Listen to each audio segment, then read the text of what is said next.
استا محمد green مرچ کے رہنما نصر اللہ عمرانی نے محمد اشرف چانڈیو، نصیر احمد جمالی و دیگر کے ہمراہ پریس کانفرنس کرتے ہوئے محکمہ خوراک کے بعض افسران پر رشوت طلبی اور اختیارات کے ناجائز استعمال کے سنگین الزامات عائد کر دیے۔ کانفرنس کا مقصد یہ ہے کہ ہمارے ساتھ ناجائزی ہو رہی ہے، بہت زیادہ ناجائز ہو رہی ہے۔ حالانکہ محکمہ خوراک جو ہے نا، اس کے اہلکار جو ہیں صرف استا محمد پر یہ ناجائزی کر رہے ہیں۔ یہ جو اہلکار ہیں یہاں کے بالکل کرپٹ ہیں، رشوت خور ہیں، رشوت لوگ لے کے اپنا کام کر رہے ہیں۔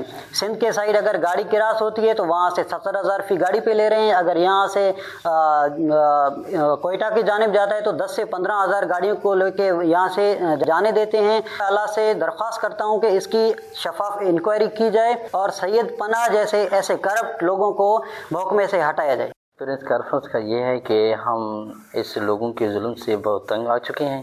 ہم چھوٹی کاروباری ہیں، ہم کاروبار کرتے ہیں، ہم کو بار بار یہ لوگ جو ہیں تنگ کر رہے ہیں۔ اس لیے برائے مہربانی ہم اپنے اعلیٰ حکام سے یہ جو احتجاج کرتے ہیں کہ یہ جتنے جو کرپٹ آفیسر ہیں برائے مہربانی اس پہ خیال رکھیں۔